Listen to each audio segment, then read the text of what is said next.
على انه ما قالهاش التشخيص، وان هو كان بيتركها 3 ساعات قبل الزيارة، وانه الزيارة بتاعتها ما كانتش بتاخد اكتر من ربع ساعة، ومع ذلك استمرت على علاجه لمدة سنة. وانا اتصور انه ده بيبقى خطأ مشترك، وبحمل فيه المريض يعني حمل كبير، لانه المفروض انه بما ان الدكتور ما احترمش انه يقول لك عنك ايه ويقول لك او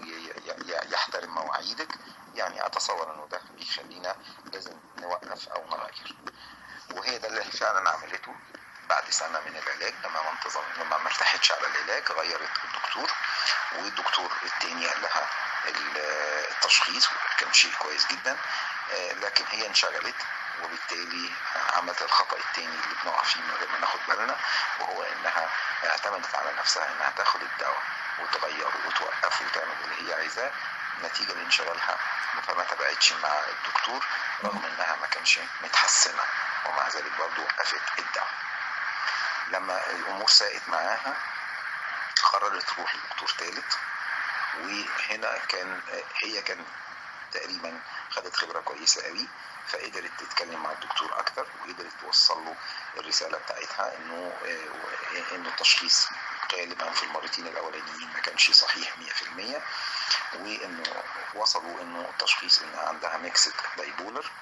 لكن برضه هرجع اقول انه التشخيص للاسف الشديد ما كانش كامل، لانه لازم يبقى مع الميكسد بايبولر نقول البيرسوناليتي اخبارها ايه، يعني الشخصيه بتاعتها هل فيها اضطراب ولا لا، ودي ما كانتش واضحه قوي وهي ما علقتش عليها، واعتقد كمان الدكتور ما اتكلمش فيها. ظهرت حاجه غريبه جدا برضه انا ما اقدرش افسرها، لانه ما اعرفش يعني الدكتور ليه لما ظهرت اعراض جانبيه واضحه جدا للدواء زي الريستلسنس، ده يعني ده غالبا ده عرض جانبي للاربيبرازول، وبرضه في طريقه للتعامل معاه وزي الويت جين او زياده الوزن، ومع ذلك الدكتور بينكر، مش عارف ليه، رغم انه اعراض جانبيه واضحه ما فيهاش مشكله، وهو هو مش متحملها، لكن انكاره ده ما كانش له عندي سبب. حصل حاجة برضو أشارت إليها رؤى، برضو هو حصل خلط ما بين الأعراض، يعني هي قالت على مثلا إن كان بيحصل لها حاجة زي الإمبالسيفيتي، إنها بتبقى عايزة ترمي نفسها من مثلا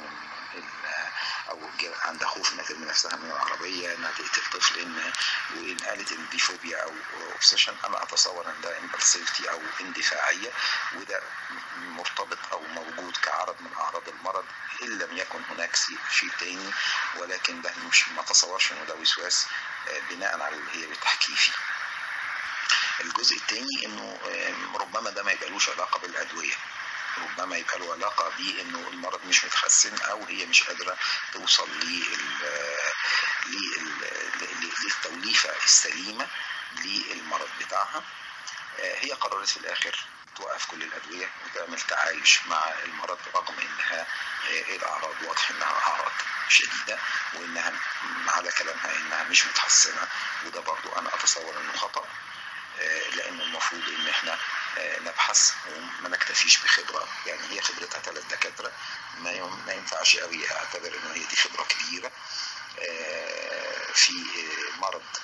يعني في درجة من الإزمان، وفي نفس الوقت ال3 دكاترة حظها انه ال3 بيولوجيين، يعني بيتعاملوا بالأدوية فقط، واحنا من وجهة نظرنا لا، انه المرض النفسي بيحتاج تعامل بالأدوية مع علاجات نفسية أخرى مختلفة. أتصور ان دي تقريبا تعليقي على